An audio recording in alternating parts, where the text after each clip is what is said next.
Hello mga idol, welcome back to my channel.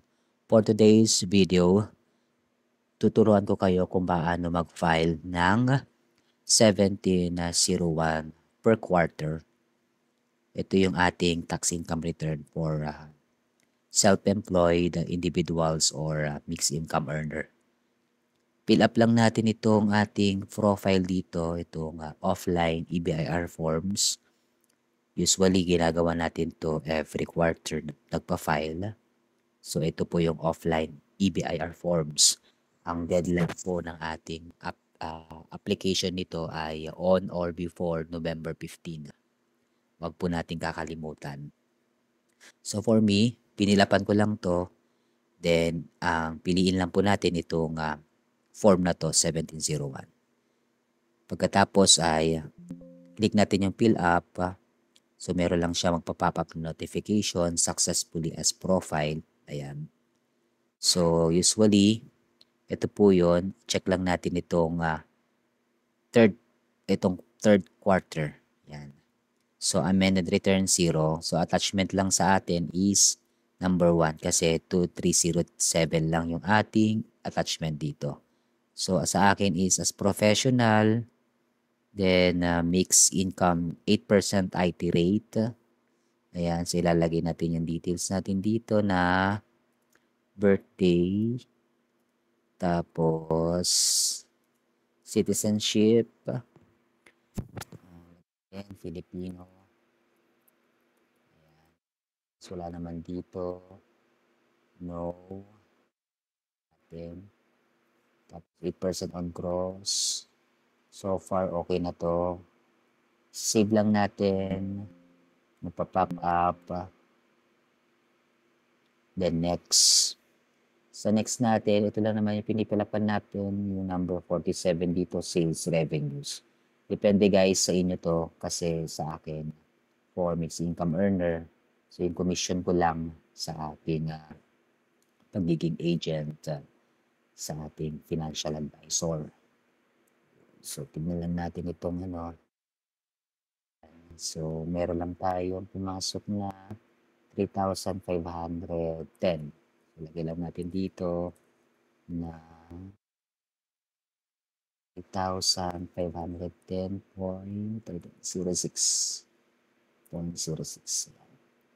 So, ang mangyayari lang 210 ay 81 yung ating tax due. Tapos, i-deduct natin dito yung tax nito 351.01. So, ganyan lang yung sa akin kasimple. So, save lang natin para hindi siya mag-error. Then, i-validate lang natin. Tignan natin kung meron tayong hindi na fill upan dito. So, para magpa-pop up siya. Validate lang natin. Sabi niya is validation successful. Click on edit if you wish to modify your entries. So, okay naman siya. Wala naman siya mga errors. Antay lang natin na validate. Submit natin yung final. Pagka-submit natin ng final, so kailangan make sure okay yung ating internet access at okay yung ating valid email address. Kasi doon yung marireceive yung notification. So, ayan. Okay na siya. Tapos, maglo-loading lang. Then, after few minutes, marireceive nyo na po yung inyong sa email address yung inyong ito nakalagay, your tax return was not submitted online due to any following. So, ulitin lang po natin, guys. So, i-re-resubmit lang natin kapag ganun. Kasi, ganyan lang po talaga ito. Ito, resending your tax return to EBIR forms offline.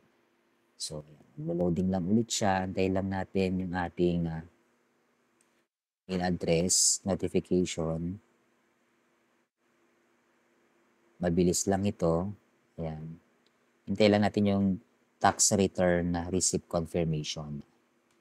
Basically, medyo mabagal lang talaga yung pagpa-file. Kaya ang advice ko mga guys ay mag-file na tayo ng hanggat maaga pa.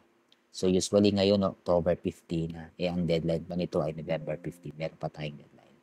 Ito na nga guys, ayan, submit successful. A notification will be sent to your email address. Ayan. Please ensure that your email is correct, then check your inbox. Okay, send lang. Okay, click natin yung okay, tapos okay na siya guys. Antayin na natin guys yung ating email address. I-print na natin to para meron tayong copy. So, yan, page 1, ipiprint ko lang siya. Tapos, meron na tayong copy. Okay? Ayan, na-save na natin mga idol yung ating file. Pwede natin i-save as PDF file or i-print natin directly sa ating mga printer. Kung gusto nyo po ng ibang tutorial or gusto nyo po ng assistance, pwede ko po kayong tulungan, i-message nyo lang po ako or mag-comment lang po kayo dito. Tuturuan ko po kayo paano mag-file. Then, by tomorrow, i-check po natin yung ating email address kung marireceive na natin yung email confirmation. Gagawin po ulit natin ito ng part 2.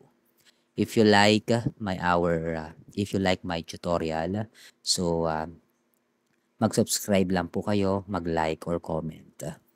Tapos sasagutin po natin yung inyong mga katanungan. Maraming salamat and God bless.